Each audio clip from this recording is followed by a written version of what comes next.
Hey, what's going on everyone? Welcome back to another Destiny 2 video. In this one, I'm going to show you guys how you can escape the reactor room in the Leviathan raid lair. So for the first portion of this raid lair, you will need to complete a little jumping puzzle here with these reactor cores. Now in order to get through here, you need to make sure that you only have one person on each plate at a time. If you have more than one person on a plate at each time, the plates will crash down to the water and you'll have to restart. So all you really need to do in order to get through this portion of the raid is have a number 1 through 6 on each of the characters in your fire team. You want to make sure that you always jump in that same order of 1 through 6. So once the first one jumps, the second one jumps, then the third, and so on. You always want to make sure that you stay in that order of 1 through 6. That way you don't have any confusion and you never end up with two people on a plate causing them to reset. So as you make your way through, you just need to coordinate who's going to jump.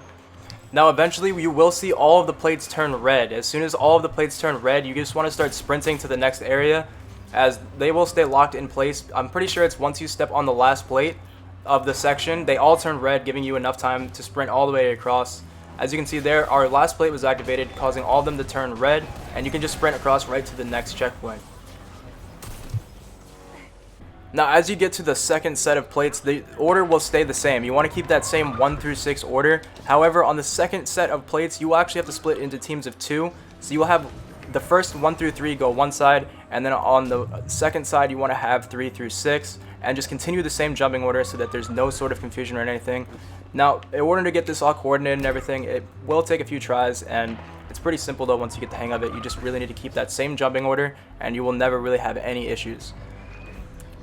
So there's actually about 3 sets of these puzzles here, and in order to get all the way through, you will need to complete all of the sets. As you begin to make your way through, you will start to have some ads spawn in, and they have some pretty powerful sniper rifles which can hit you and kill you pretty quickly. So you will need to watch out for that as you're jumping through. However, that's really all you have to worry about throughout this, and it's pretty simple until you get to the very end, which is the last set of plates.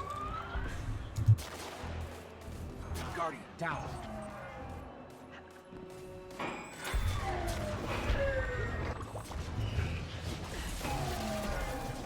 Guardian down.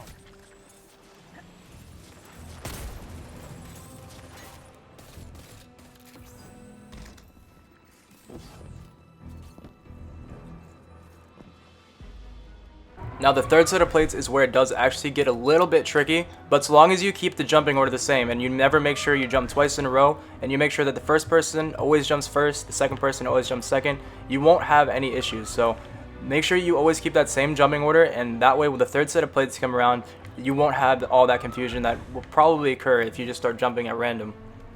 So about halfway through the third set of plates, the paths will split into 2, and you will need to make sure that again you are in teams of 3 and 3. And as you continue on, you are going to converge back together into the center. Now luckily, if you're a Titan and you have those lion boots, you can just want to make sure that you're the 6th person to go. That way if anything messes up, you can actually pretty much just cheese it and float all the way through. So if you have a team of 6 Titans, you actually don't really need to do the whole jumping puzzle at all. However, I know a lot of teams aren't going to be like that. So if you have a Titan with the lion legs on, make sure that they are in the back, as they are the ones that can pretty much run all the way through if something goes wrong. Besides that though, you just need to keep the same jumping order all the way through and follow the path until you get to the very end. Once you hit the last plate at the very end, they all turn red and lock in place, so you can run all the way through as a team and get to the end of the reactor room. So hopefully this guide does help you guys to get through this part of the raid. I will try to make guides for the different parts of the raid as well as soon as I get done with it. So be sure to drop a like if this helped you out, and stay tuned, and I'll see you guys in the next one. Peace. Guardian down.